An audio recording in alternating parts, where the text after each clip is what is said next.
want to go ahead and with questions? Yeah, no, I'll start. First we'll start off with we've got the first round of our interclub tennis tournament tonight. We are the underdogs. We are down at the boat club playing, I believe, the white team. I think they have 3 or 4 different teams. I've been delegated down to court 3. Just really shocked that our coach would not be able to fully appreciate talent when it's right in front of him. So I'll be playing court 3, and hopefully we'll be able to report back a huge win on court 3. We have 5 courts going tonight. It's all doubles, of course, because of our age. Kind of hard to get around as well on a singles match. So hopefully Nick will be able to put out a game report after tonight's match. So now on to other things that aren't quite as pressing or as important. We have had an outstanding summer. Absolutely pleased with the effort that all of our student athletes put forth in the terms of working in the classroom. Then on the basketball court, we had several that played internationally. Peyton Patterson just recently won the gold medal with the under-19 team over in Hungary. Emily Inksler and Haleigh Van Lith played on the 3-on-3 team over in France. We're runner-ups twice in 2 of the 3 tournaments. So we've just had a really, really good summer in the terms of individual players working on their individual games. And now we're excited to get back here on campus next week and be able to start more team-related activities. Hey, Coach. Shannon Russell from the Courier-Journal.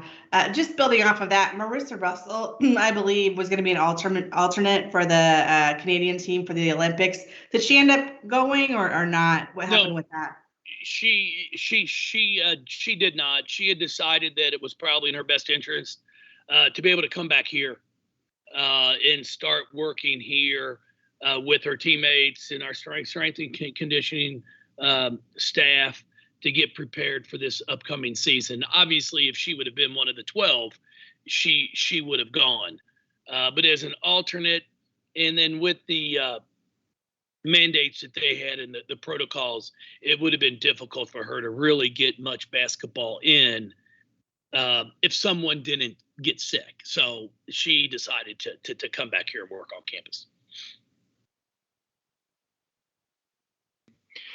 Hey, Jeff, it's Jody Dillman with Cardinal Authority. Can you just kind of go through you've got a bunch of newcomers, but I guess the transfers and when they've got here and how they've kind of mixed in? Yeah, I'll start with our transfers. Chelsea Hall arrived in June, and she's had a really good summer. Really impressed with her basketball IQ, her ability to get others involved. She passes the ball well. She's more of a floor leader. She's not going to be necessarily the scoring point guard that Dana was, but she really sets her teammates up well and gives them the ball in areas for them to be able to be successful. Now, she can score. She has shown the ability to knock down shots, but she's probably more of a pass-first point guard. Emily Inksler arrived I think the 1st of July.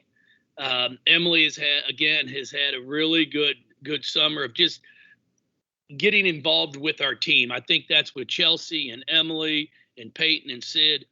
They've been able to hang around with our team, get to know each other, been able to play a lot of basketball together where they can start to form a little bit of a bond on the court. And we all know what Emily can do. I mean, she was basically close to a double-double all season at Syracuse. She brings great length, rebounds the ball, can shoot to 3, and has really showed us how well she can pass the ball. So just looking forward to seeing how we put all these pieces together once we're allowed to officially have practice. And then Peyton has been here for about the entire summer as well. Hers wasn't as long because she did go with the U19 team for training camp. About I think it was mid-July that she went with them. And then Sid also arrived on campus here in July and has done a really nice job of adjusting, to what we're doing. Jeff, this is Gary Graves from AP. How have you worked with some of your other players in terms of trying to get more offense, particularly with your returnees? Maybe a player like Mikasa who does a lot of things, but you could probably use maybe 8 to 10 points a game from her every so often. Yeah, I mean, it's really just spending time in the gym, working on their shot. I mean, we only get 4 hours a week. So we're not going to be able to solve the world's problems in 4 hours a week. It's a matter of their commitment to putting time in on their own. And I've seen that all summer long. So I've been really, really impressed. I think it's going to come naturally for a lot of them. Dana was our leading scorer. She took the most shots on the team. So now there's going to be more shots, obviously, to go around. And it's not, a democracy where everybody gets the same amount of shots. We're not going around. You've taken 4 now, Gary. Now I get my 4. What you've done in the summer, and then what you show me you can do here in September and October will determine the number of shots you get. Everybody can take shots, but not everybody makes them. So, as I like to say, we're looking for shot makers and not shot takers. Hey, Coach, it's Paulie with Cardinal Couple. Just talk a little bit about Peyton's performance with the U19s over in Hungary. Yeah, I thought Peyton really played well from all the games that I had the opportunity to watch. She passes the ball extremely well. That's the first thing that really stood out to me was her unselfishness, her court vision. And then as it progressed, I really thought she did a nice job defensively on the ball, which was an area that I thought, was going to be a little bit of a concern coming into her freshman year, because it's a big change going from a senior in high school to a freshman in college and the level of play. But she really showed some promising things during that tournament at the defensive end of the floor. We all know what she can do offensively. So we're just excited. Everything starts to take its shape when you put everybody on the floor together. It's not 3-on-3, it's 5-on-5. And that's what I think I'm most excited about. Coach, another question. Things are a lot different now in terms of COVID. I don't think we're necessarily out of the woods, but how do you foresee the next season unfolding? Just knowing how last year you had so many issues scheduling, so many teams did because of COVID. Do you think that this will be a more seamless season, or do you foresee more stoppages? Well, I'm hoping it's obviously goes a little bit smoother, but we will have the same plan in place as we did last year. We had some games that got canceled, but we were on the forefront and were able to reschedule games. It might not be with that same team, but with somebody else. And I think a lot of programs miss the boat on being ready to pivot as soon as you find out that a team can't play.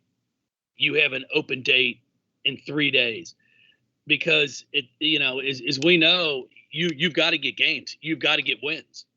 So I thought we did a great job of that, and we will continue to be prepared if there is stoppages, if teams can't play, to be able to find someone, hopefully within a 3 or 4 hour bus ride at the most, that we could just get in a bus in the morning and go play that evening if needed. Jeff, in regards to that, can you just kind of talk about your schedule? We released a non-conference last week, and a pretty kind of cool road trip there early in the season. Seems like you're going to be out west for almost a whole week, right? Yeah, it's going to be a challenge. It didn't come together quite as nicely as I would have liked. I tried to get a tournament out west over Thanksgiving, to be able to play like a Friday, Saturday, come back. And but unfortunately, we weren't able to get in one. So Colorado State was kind enough to agree to, we're playing at their place on that Sunday after Thanksgiving. We hoped we could do it on Saturday, but they have a home football game that day, so we're going to have to play on Sunday. But it's challenging. I mean, we start, in South Dakota against Arizona, our national runner-up this past season. They're a very talented ball club. They return a nice amount of their depth. So we know going into it, our first game, we're going to be thrown into the fire. It's going to be fun to see how we handle it. And then you've got, Arizona, we're at Washington. You've got Kentucky here at home, Michigan here at home, playing UConn on a neutral site, Belmont here at home. I mean, we've got a very, very good non-conference schedule. And it's going to be one that will definitely challenge our kids. And then we'll find out here, hopefully in the next few weeks, where we'll be for ACC play. Coach, what things have you done with Liz and Olivia in terms of getting more from them in the post, maybe being more assertive? Well, I mean, we have really worked hard on making sure we pass on the ball. It's hard to score, Gary, if I don't throw it to you, especially as a post player. So we have talked with our guards about doing a much better job of really trying to focus on playing inside out. That doesn't mean and Liz have to shoot it every time they touch it, but we do want to try to get the ball into their hands to be able to make people worry about their ability to score in the post. So we're going to continue to talk about that, and as we go forward in the preseason, it'll be a point of emphasis to hopefully you'll start to see a little more, at least inside out, before shots taken. Hey, Coach, concerning Alexia Mobley, earlier this week we found out that she had reclassified, that she's actually going to be on campus as a redshirt this year. Just some thoughts on her and that decision. Yeah, Lex was one that she had done a great job academically and was able to graduate early. And it's been kind of a waiting game. I knew that she would like to come in here and start a year early, but it was all going to depend on what our scholarship situation was. I wasn't prepared yet to just say, hey, you've got one come in case someone else did pop in the transfer portal. And then all of a sudden I've got a scholarship tied up with someone who I was anticipating was coming in next year. But for us right now, Lex is a hard worker. Enjoyed watching her play this summer. She will benefit. At this point in time, we are planning on redshirting her. It's something that we had talked about, and we knew if she was to come on campus this year that we were going to redshirt her. But it's one of those where she can still travel with the team. And if there was an emergency or something like that where we had to play her, she would be able to play. But I do anticipate a redshirt year for her. Jeff, Michael McCammon from Cardinal Authority. Louisville Live's going to Churchill Downs this year after being absent this year. How big of an event is that for you guys, both as a team as well as from a recruiting perspective? Well, I think it's great for our program. It's going to be, I think, a lot of fun for the fan base in general to get the opportunity to see both teams. What a unique a setting it's going to be having it at Churchill. I just hope I'm able to get my bet in on race 7 before we start up. But the one thing I can tell you, I will not take any handicapping tips from Demling. So we'll see how that all works out. But no, it's going to be fun. I mean, it's something our players enjoy. The fans enjoy, and as coaches, it's going to be a great night. And there will, I'm sure, be some visitors on campus, that are there for that as well. It's one of those things. I say it all the time. It's not going to get you 5 recruits just because you have this event. But what it does is it does show the passion that we have for basketball here at the University of Louisville, not just men's basketball, but women's basketball. And those are the things that can make a lasting impression on someone. So we are excited about looking forward. It's hard to believe it's about a month away. Hey Jeff, as a follow-up, not to your picks, but to Alexia, what's first of all, she will enroll next week. Is that correct? Yes. Okay. Sure will. What she's been committed for maybe longer than almost any other player you've probably ever had. Like, I think she committed already 2 years ago, and she still had another year until she was going to get here. What did you see back then, and what has happened with her game since then? Well, what I've really been impressed with is her commitment to changing her body. She's really worked hard in the weight room. She's in great shape. She's fit. She's a high motor player. She's not going to really wow you or blow you away by her skill. She's not a great 3-point shooter. She's, not going to go between the legs behind the back and finish a layup. But what she's going to do is outwork you. She kind of reminds me of Courtney Walton in a way when Courtney was here. Somebody that pursues a basketball. You put a body on her, you better give a second and third effort to keep her off the glass, because that's what she's going to give us. So I think this redshirt year is really going to be beneficial to her, to be able to practice every single day against our team to try to get a good feel for things she has to work on. And then it gives us a chance to have individual workouts as well, which will really benefit her.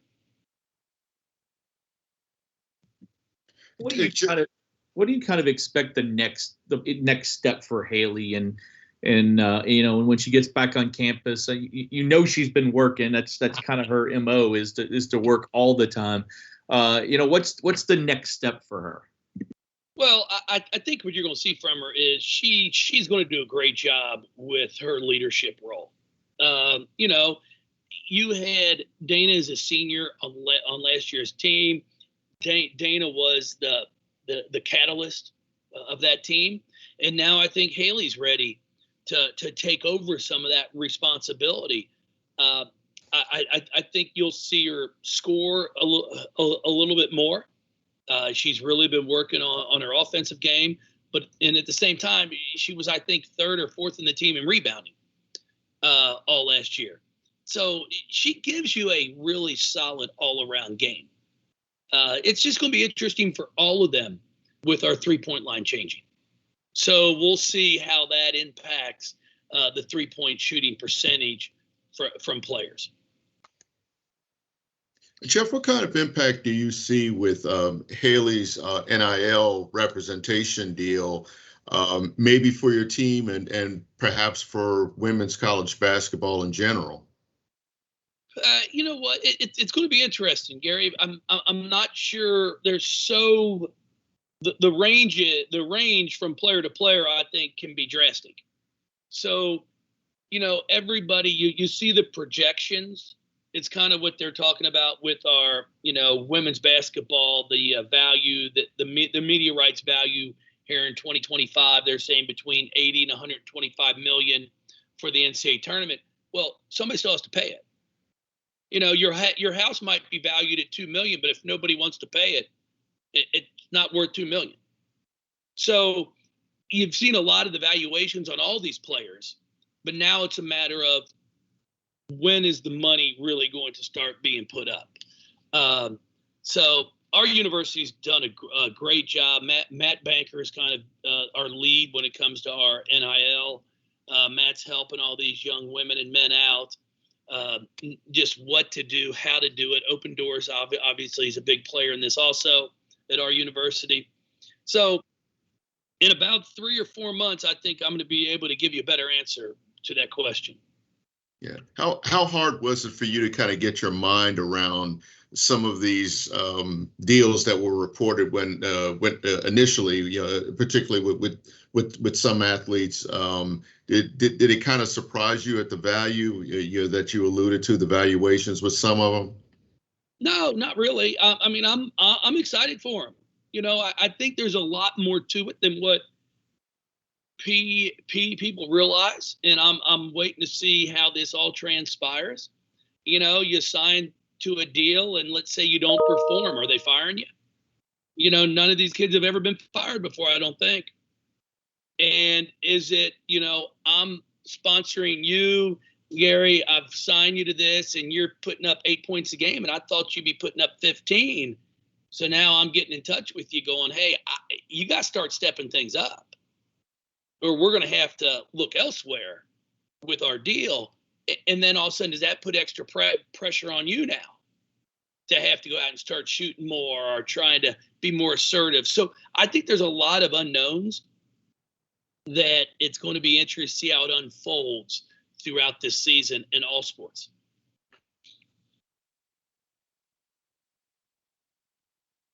Nick, you look a little bit like Abe Lincoln right there. Yeah. Look like you had a beard growing. If we could have put you in a mustache, give you a big top hat, you'd be good. I look good in a top hat. Does anybody have anything else for Coach? Coach, I'll make sure to get your post-game link out for the big tennis match out to everybody. Listen, you can't just show up at the boat club. You got to call in to get media pass. So, you know, if you need to do that, feel free. We expect to have Wave 3 copter above. The blimp, unfortunately, they got blown. The weather this morning caused them to not be able to make it in today for the match on time. Well, we appreciate your time, Coach. I'll tweet out the results for y'all. Give me some pictures and I'll get them to everybody. All right, sounds good, man. Thanks, Thanks, Coach. Coach. Thanks, everybody. Appreciate it, Nick.